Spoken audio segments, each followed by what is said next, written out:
तो अच्छी बात है ना कि लगातार जो है बिहार का बजट जो है इन 15-17 वर्षों में नीतीश जी के 22,000 करोड़ का बजट था, 23,000 कुछ का, जब मुख्यमंत्री जी ने बिहार की बागडोर संभाली थी।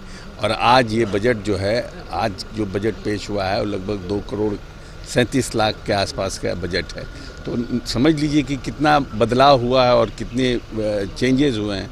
तो मुख्यमंत्री ने इस प्रदेश की मूलभूत संरचनाओं के विकास के लिए काम किया है। और व्यक्ति और नेता और वही बड़ा होता है जो दूरदर्शी होता है, जो बजट का निर्माण करता है, प्रावधान करता है, योजनाओं का निर्माण करता है और उसको ज़मीन पर उतारने का काम करता है। हम लोग अपने आप को भाग्यशाली मानते हैं कि ऐसे नेतृत्व के साथ हम लोग काम कर रहे हैं जो बिहार की जो मूल चूल परिवर्तन करने का काम कर रहा है, जो चाहे वो युवाओं का हो, चाहे वो इस प्रदेश के जो हमारे किसान हैं उनके लिए हो।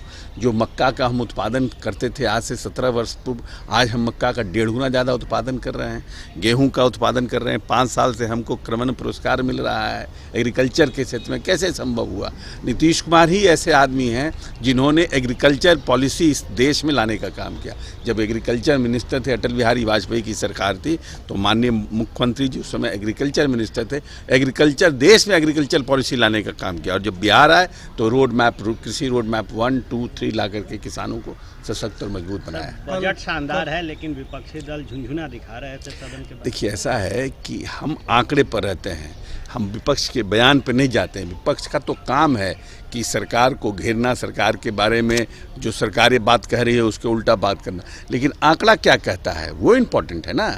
हमारे आंकड़े क्या कहते हैं? इस पूरे कोरोना काल में जब पूरे देश का विकास दर गिर रहा था, हम अपना विकास दर को मेंटेन नहीं करके 2.5 हम इंक्रीज में, जबकि माइनस में था बाकी जगह। तो हम काम कर रहे हैं ना, वो रिफ्लेक्ट कर रहा है ना हमारा। हम तो बयानबाजी नहीं कर रहे हैं ना, हम जो भी काम कर रहे हैं वो बाकी सर्वे और उसमें हमारा रिफ्लेक्ट कर रहा है। कल मुख्यमंत्री जी का जन्मदिन, मुख्यमंत्री का जन्मदिन है। हम लोग सौभाग्यशाली हैं कि ऐसे मुख्यमंत्री जी के साथ काम करने का मौका मिल रहा है, जिसने पूरे प्रदेश के विकास को एक नई ताकत देने का काम किया है। पॉलिटिक्स करने का, राजनीति करने का एक नया आयाम दिया है।